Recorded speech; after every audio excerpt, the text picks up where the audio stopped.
réew dañ koy teg ci yoon réew dañ koy teg ci yoon réew du lu ma neex def lu ma neex wax nu ma neexee lay demee réew moomu de du doon réew boo xam ne Ousmane Sonko ma nga fa nekk premier ministre rawatina nag bu doon Ousmane Sonko président de la République la. taxawal foofu kon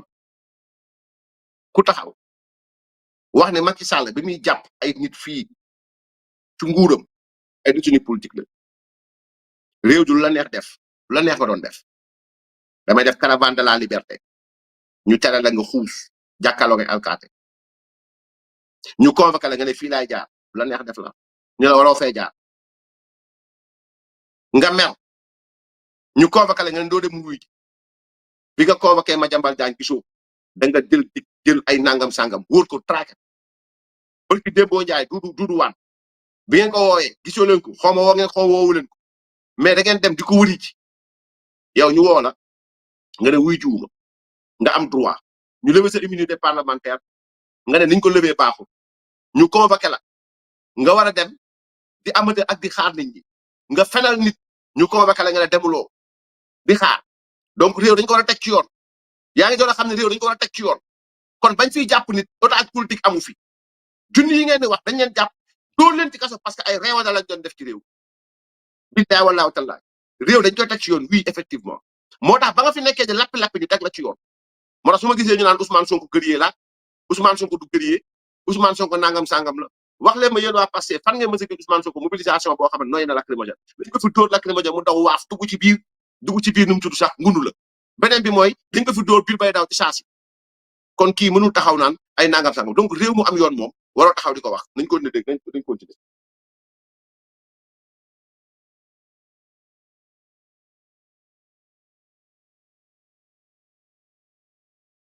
réew dañ koy teg ci yoon Sénégal dañu am problème mu discipline nañu waxante dëgg ku xool li xew ci réseaux sociaux yi xam ne am nañ problème discipline ku xool li xew ci wax naa ko démb nit am nga sañ-sañu ne lii gisewuma ko nii waaye amoo sañ-sañu doxalee ko benn doxalin bi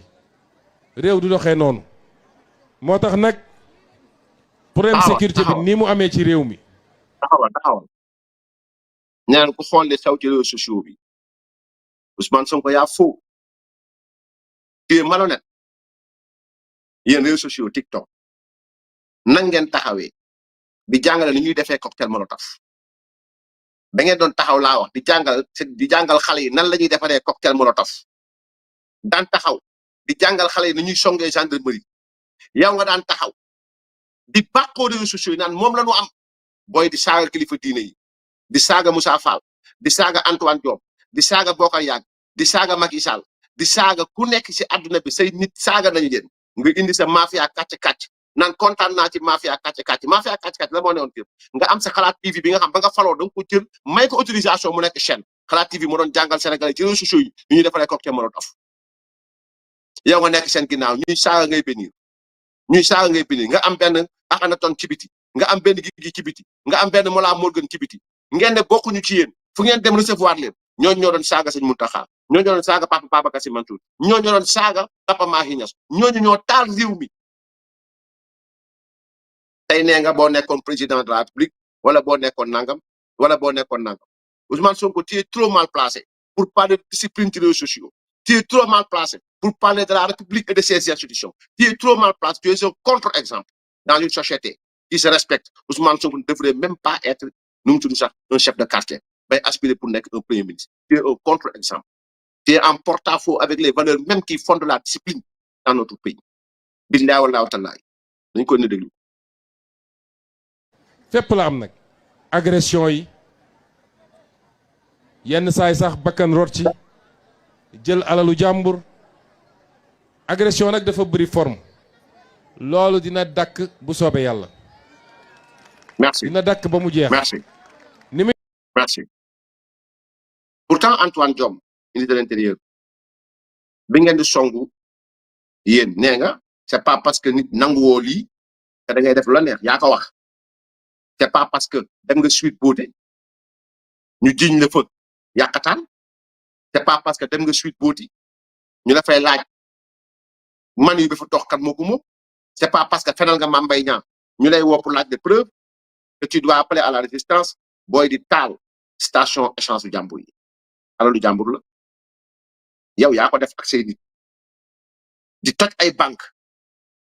BOA Banque Atlantique en ce qui me concerne à Pikine Banque Atlantique BOA Banque Islamique ngeen di taal ay Auchan pour la bonne et simple raison que Auchan warul am biir Sénégal parce que ne ngeen français la di songu ay gendarmerie demoon di songu Cap des Biches le karma ça existe kooku moo taxaw nii neen day joxe exemple bu baax ñu continuer déglu ñu dakkee nag mooy li ñu wax chaque fois les forces de défense et de sécurité barki démb dem naa seeti waa police dinaa dem seeti ñeneen ñëpp nag la ma waxtaan ak ñoom ci biir te wax ko ministre de l'intérieur bi nga xam ne mi ngi def liggéey bu am solo mooy tolérance zéro les citoyens honnêtes qui veulent travailler bëgg am sécurité il faut ñu sécuriser leen ba mu mat sëkk ñu mun a dem ci seen tayef bakkan ñi nga xam ne nag ay samba booy lañu. très bien bi ñuy taal bis bu Yaraax la raison fondamentale bi taxoon ñu taal ko mooy Ousmane Sonko mënul nekk ci naqar yéen ngeen di xëy di liggéey beneen citoyen ñoo yëg ci bus dem di xëy ngeen ne taal maanaam baare leen jël leen camion essence ngeen taal ko ci autoroute bi taal ko kenn du dem liggéey jàkk yi dem leen ngeen tugg fa ngeen neefere fa kenn warul tulli ku am bien wam yàq leen ko kenn warul liggéey tant que yéen liggéey bëgg amul yéen nekkoon samba boo yooyu ñu ñoon jëloon jël leen yóbbu leen kaso ngeen di woowee seen bopp détenu politique jël 5 milliards ci réew mi séddoo ko seen biir kon li ngay wax nii ça veut tout simplement dire bu la yàlla dindee ci bopp réew mi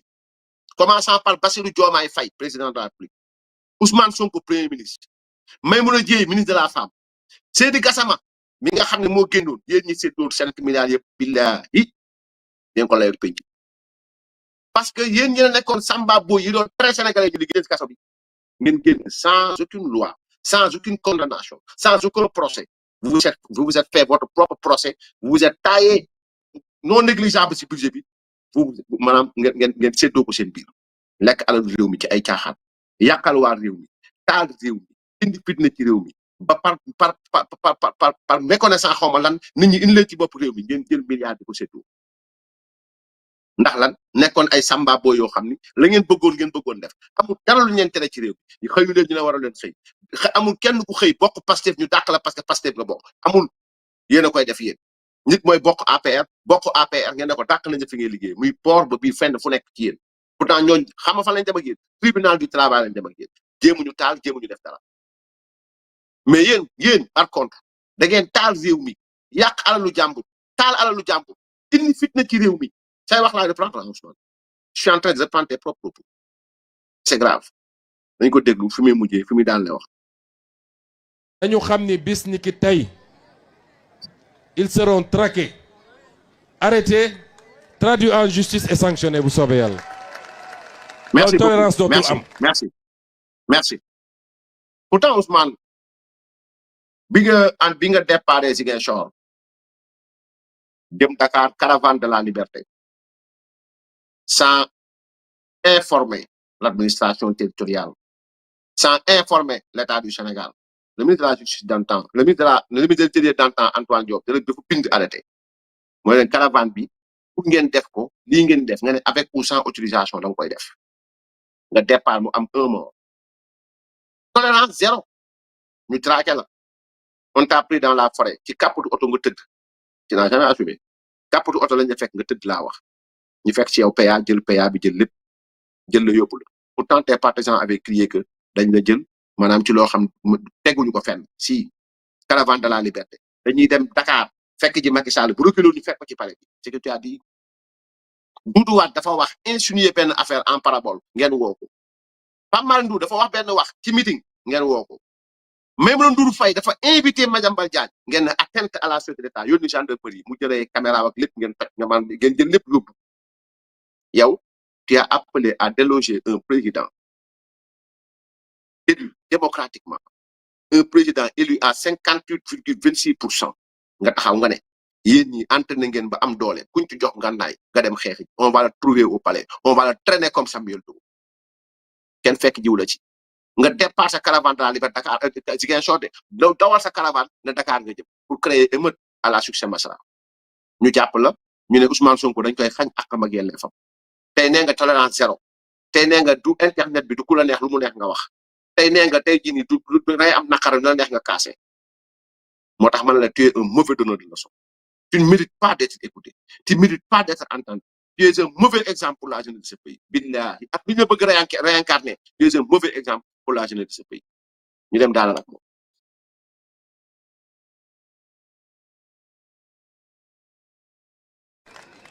ba ci ki nga xam ne mer na am nu mu ko bëgg a wonee ak nu mu ko bëgg a doxalee am na yoo xam ne dootuñu ko nangu ma ciy profité nag di wax yenn politicien ndax ñun ñoo yor état bi taxawal foofu ba ci ki nga xam ne mer na dangaa meroon Ousmane appelé à la résistance nga ne chaque mort sera une pression da nga meroon te la tax a mer c'est pas parce que c'est benn droit nangam déedéet da nga mer parce que da nga dem foo war ta dem ñu jiiñ dafa da nga def loo war ta def ñu convoqué la comme tout citoyen sénégalais bu ñu war a convoqué nga mer nga wàcc boo yi taal réew mi ba réew mi tàkk nga ne la deuxième vague sera plus dévastatrice organisé financé c'est cocktail Molotov woote à ce qu'on attaque le palais présidentiel woote à ce qu'on traîne le président élu démocratiquement ñu traîne comme Samuel Doe maanaam ñu daggate ko teg ko dugg ko ci bedd Ousmane lii say wax la yaa ko fi wax ñu mujj nag fi ëpp importance ñu déglu ko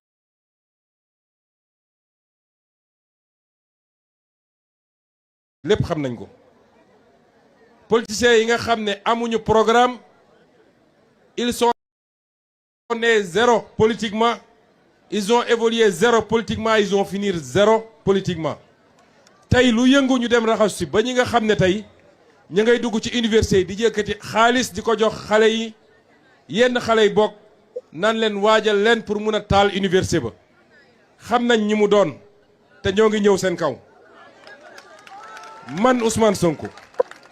bu dee may nekk opposant laa voilà une accusation très grave une diffusion de fausses nouvelles xam nga lii dafa doy waar il dit clairement que ni am na ñoom opposition boo xam ne ñan la c'est-à-dire que on doit lui poser la question de savoir ñan la li mu am yan politicien la yan xale lañ jox xaalis mais quand même ce qu'il faut comprendre c'est que c'est la réincarnation de qui il est réellement c'est parce qu'il a payé c'est parce qu'il a brûlé l'université te jàpp na ne saa université yëngoo rek nii la jëm ci taal ko Ousmane Sonko pour ton information en ce qui nous concerne nous l'Alliance pour la République on est venu à trouver une université boo xam ni indigne d'un étudiant sénégalais ñu defar ko defaral leen seen restauration ba mu normal defal leen seen i pavillon ba mu normal defal leen seen i amphi ba mu normal yokk cartographie universitaire bi du opposition bi nga am mooy taal jamais opposition bi nga am ba mu commencé ba léegi 2 ans après déposé nañu pendant 1 an l'opposition day demander autorisation manifester nit ñi bañ ba finalement ngeen di commencé bii passé bi ngeen ne ngay def meeting esplanade ñeen dañuy def ñaxtu national ngeen leen du ngeen ko defee fii da ngeen leen gazé les gens les responsables ne sont même pas sortis parce que ñi ngi daw wax ju mel nii maintenant opposition bi nag FDR moo dajale opposition bi Ousmane Sonko vient d'accuser l'opposition sénégalaise et je crois bien que occasion est donnée à l'opposition de porter plainte contre Ousmane Sonko parce que opposition bi la wax il n'a qu'à dire ñan la ci opposition parce que l'incendie volontaire est un crime fay ay nit pour ñu taal volontairement l'université Cheikh Anta Diop loolu moom mooy instigation jëm ci crime loolu c'est grave dans un pays et on attend de l'opposition sénégalaise, on attend de ses avocats, même si les premiers ministres, là, premier ministre, même si les premiers ministres portent la plainte, un jour ou l'autre, il ne sera plus premier ministre du Sénégal. Par force. Mais l'essentiel, moi, que l'acte soit posé, qu'on lui impose, nous impose ko, mu wax génn ay preuves. Parce que dafa mën a fen. Il dit pas la vérité dans ça. Dafa mën a fen. Na génn mu wax ban politicien la. Na génn mu wax yan étudiant la ñu fay. Mais c'est facile d'avoir un micro et de dire ce que tu veux. Pour la bonne et simple raison que bëgg na maanaam bëgg na nu mu tudd sax voilà bëgg na wax ak étudiants yi. Pourtant man maa la gën a compte ci àdduna man Bah Diakhaté ce régime rek laa bañ mais man sama page dama ne lu ñu taal bu leen ko si partagé man personnellement lu ñu taal bu leen ko ci partagé